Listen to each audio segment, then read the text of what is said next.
Indigenous spirits whisper timeless secrets to the ghost scum's sacred lore before the haunted silence. A call to the cooler nation and the colonizers, lest they remind us war for more than an afterthought. Those old trees saw sons and daughters of foreign shore, migrants arriving with a single suitcase and hopes bigger than this island, but never severed ties so the kids were reminded. And so with time a city came to be. If walls could talk, I wonder what they would speak of this community. Been a little tempestuous, but we came to make the best of it, and these concrete dreams breathe new life into me. The poetry, the coffee, the cold sea, where the ancient faces the ungodly. Weaving through imaginative space of chasing an angel, I see traces of those who left. In a city rhythm constant like breath, breath. Listen to the music march to the drum like a thump in your chest. We intertwine, beatbox and speak in rhyme, where the river meets the city and north and south combine. Chant mantras, urban anthems for the disaffected.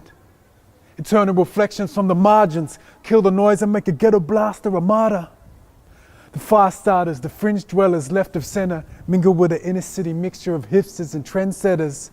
Suit and tie, bohemian types, weekend peeking, seeking high rise to the skyline. Melbourne can't make up her mind. Maybe that's fine. The melting pot of 4 million promises from all corners of the globe. My home is where the art is. That's the architecture of our souls.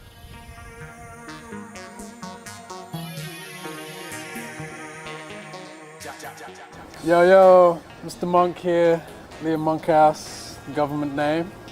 Representing Culture Connect, Black Jesus Experience. I'm a hip hop artist, producer, MC. I'm originally from the top end, Darwin town. I've been in Melbourne 6 years. I came here on a weekend flying visit from Brisbane to see my man Irie.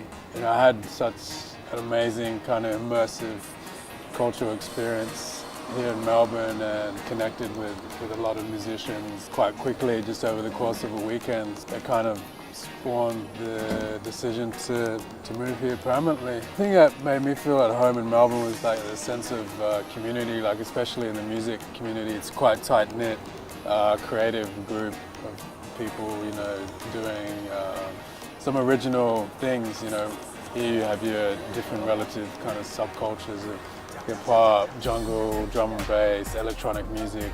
Live music scene and electronic music scene is quite rich here and you know, has a history and is supported with a number of venues and producers and promoters. Just put on cool parties, you know, like original vibes. Yeah, I think Melbourne's interesting because you have your kind of shiny corporate end of the city coexisting with a bit of grime and street culture of your graph and street art, and the different spaces have different creative energies. It's a diverse range of spaces that, you know, other cities can be somewhat limited to the corporate end.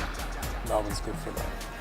I think there's a sense of the collective cultural community, you know, when you're in spaces where you see performances of DJs, MCs and artists, of galleries, and there's spaces where, you know, all the respective music's nurtured and you can meet your peers. You have an opportunity to interact with a diverse range of people from, you know, all over the world, because, you know, Melbourne is a very international city, so you get to meet and connect with, you know, some really interesting musicians and artists coming from different places, or even from within Australia. Melbourne is that kind of creative hub. There's a real sense of creative spark here because people gravitate here to, you know, to create. So there's a spirit about the place. In any given night or day in Melbourne, you can be bouncing from, you know, a little hole-in-the-wall bar, you know, that's not advertised, with some moustached hipsters, you know, and some rolled-up jeans, to like some sort of grimy spot with some, like, you know, serious musicians doing their thing at any respective place, to amazing culinary delights of this different cultures of the city, places like the Horn, you know, eating Ethiopian, Ethio-Jazz, and just meeting a range of people that have come here from all different places all over the world. Just trying to make a go of it, you know. It's all about the people because, you know, it's a space and it's the people that inhabit it and fill it with their magic. We create fires, you know. We're the fire starters for creative sparks. Quintessentially, Melbourne is like partying to a massive sound system in a laneway, you know, with some graph and street art in the background, and you know, shooting basketball, and with a whole bunch of different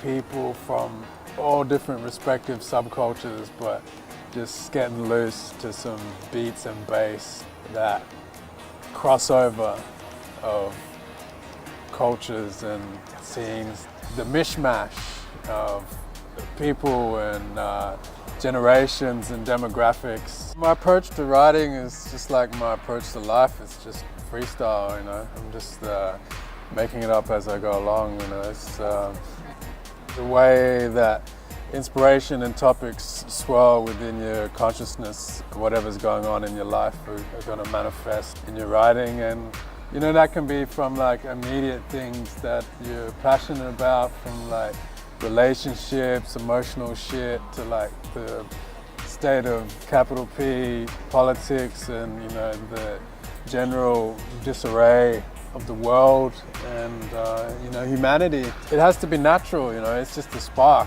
and when you feel that swelling of creative desire and urge in you, you know, it's just channeling that through words. So that might be in the form of a freestyle, that might be writing it down, you know. It's like just speaking unequivocally and without compromise. You have to come from a place of absolute vulnerability and honesty, you know, because don't mince words and don't treat words lightly, you know, because there's enough banality in the world. Write like you're dying, you know.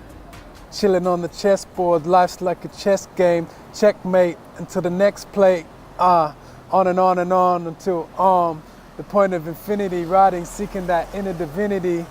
Caught up between the profane and the sacred and profane. Know the name, Mr. Monk. Lit like chunks of skunk and back alleys where graffiti writers breathe fire like fire-breathing dragons on Daenerys. I speak clearly, now you hear me.